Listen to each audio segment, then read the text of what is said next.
તો કચ્છમાં આવેલ ભુજમાં નગરપાલિકાની બેદરકારીના કારણે રાહદારીઓ ખાડામાં ખાબકી રહ્યા છે। ભુજના મહેર અલી ચોકમાં પાણી ભરાયા છે। પાણી ભરાઈ જવાને કારણે અહીંથી પસાર થતા લોકો અને વાહન ચાલકોને ખાડાની ખબર ન હોવાને કારણે તેઓ ખાડામાં પડી રહ્યા છે। ઉલ્લેખનીય છે કે સીસીટીવીથી સ્પષ્ટ લાગી રહ્યું છે કે તંત્ર જાણે કે કોઈ મોટી દુર્ઘટનાની રાહ જોઈ રહ્યું છે અને પાલિકાની કામગીરી માત્ર ને માત્ર કોરા કાગળ પર છે।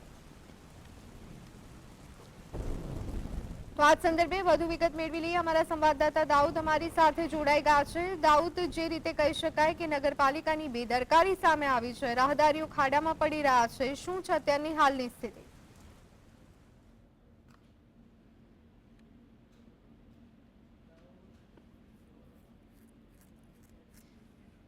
જી દાઉદ,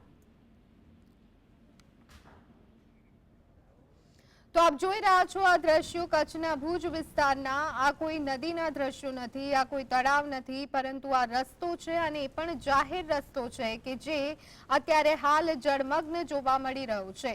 પાણી ભરાયેલા હોય અને ત્યાંથી જ્યારે કોઈ વાહન ચાલક પસાર થતું હોય તો તેને કેવી રીતે ખબર પડશે કે આમાં તો નીચે ખાડું છે? અને એ ખ્યાલ ન રહેતા જ આપ જોઈ શકો છો કે વૃદ્ધ વ્યક્તિ એક્ટિવા પરથી નીચે પડી જાય છે અને કહી શકાય કે તેમને ઈજાઓ પહોંચી રહી છે। આવા તો કહી શકાય કે સમગ્ર રાજ્યના અલગ અલગ જિલ્લાઓની વાત કરીએ, તાલુકાઓની વાત કરીએ, મેગા સિટીની વાત કરીએ, આવા અનેક દ્રશ્યો ચોમાસાની સિઝનમાં સામે આવતા હોય છે। પરંતુ અત્યારે હાલ આપણે વાત કરી રહ્યા છીએ કચ્છના ભુજની, કે જ્યાં આપ જોઈ શકો છો કે પાણી ભરાઈ ગયું છે ખાડામાં અને લોકો પડી રહ્યા છે। આ જ અંગે વધુ વિગત મેળવી લઈએ। અમારા સંવાદદાતા દાઉદ અમારી સાથે જોડાઈ ગયા છે।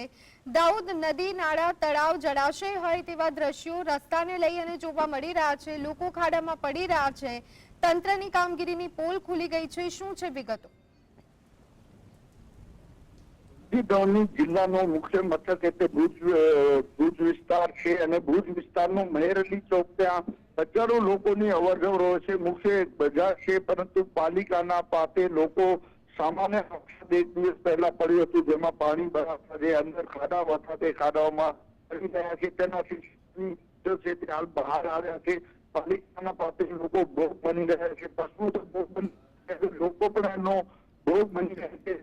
ભુજ નગરપાલિકા કોઈ મોટી દુર્ઘટનાની રાહ તેવો કાલ સર્જાયો છે। પ્રી મોન્સૂનની જે કામગીરી હતી કે ઘણા દિવસથી કાગળ પર કરવામાં આવી રહી છે, પરંતુ માત્ર કાગળ પર જ રહી હોય, ત્યાં પણ કોઈ ખાડા પુરાયા નથી। જે નદી નાળા છલકાયા હતા તેમાં જે કામગીરી કરવાની તે પર કોઈ કામગીરી હજુ સુધી કરવામાં આવી નથી, માત્ર કાગળ પર આ વાતો કરવામાં આવી છે। ત્યારે કહી શકાય કે ભુજનો મુખ્ય મેઇન બજાર છે મહેર અલી ચોક, ત્યાંથી આ દ્રશ્યો સીસીટીવીના સામે આવ્યા છે, જેમાં મહિલાઓ કે અન્ય વ્યક્તિઓ કે ખાડામાં પડતા જોવા મળી રહ્યા છે।